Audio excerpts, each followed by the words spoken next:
नमस्कार.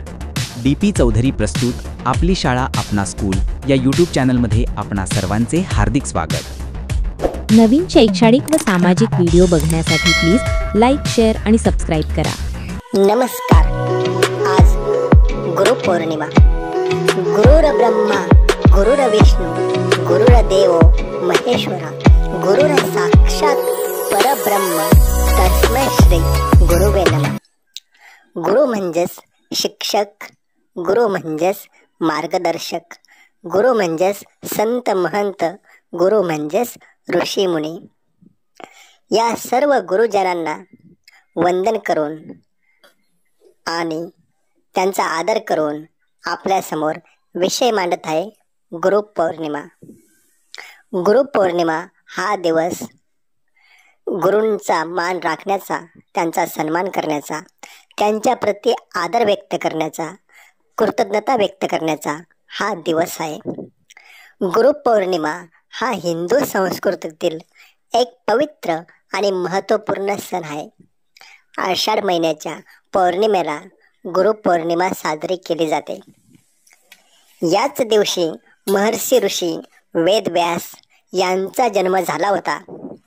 त्यांनी वेदांचे विभाजन करून त्यांचे संपादन केले, म्हणून त्यांना आद्य गुरु मानले जाते.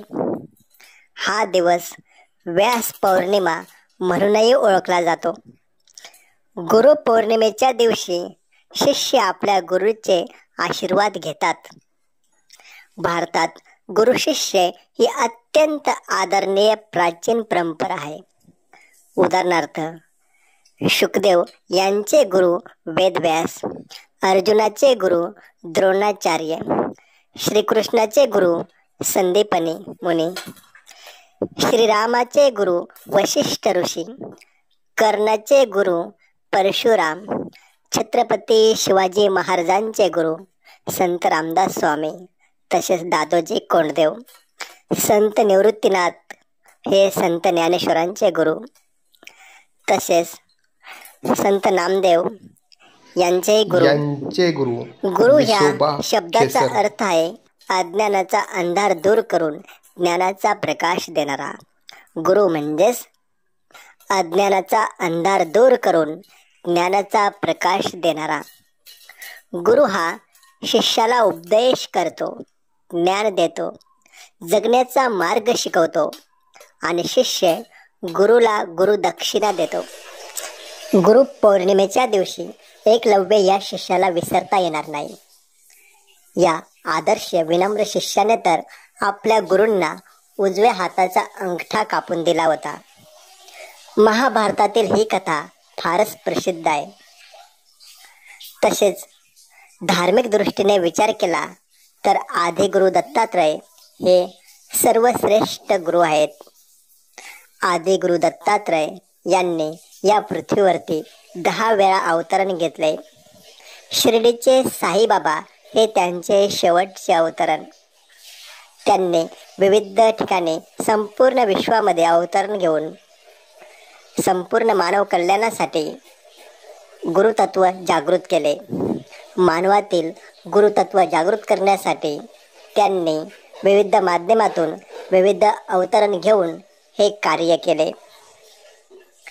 तसेच आज आपण शाळेत शिकतो म्हणून शिक्षक हे आपले गुरु आहेत.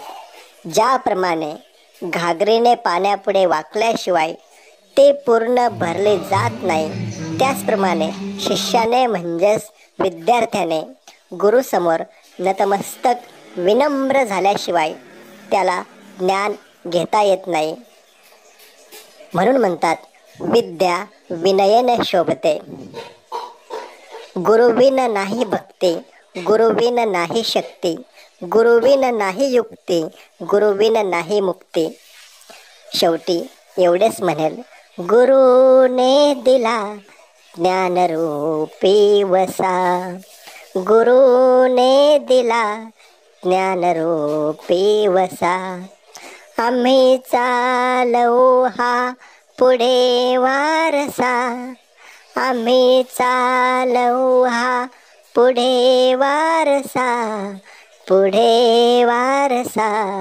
गुरुने दिला ज्ञानरूपी वसा, गुरुने दिला ज्ञानरूपी वसा.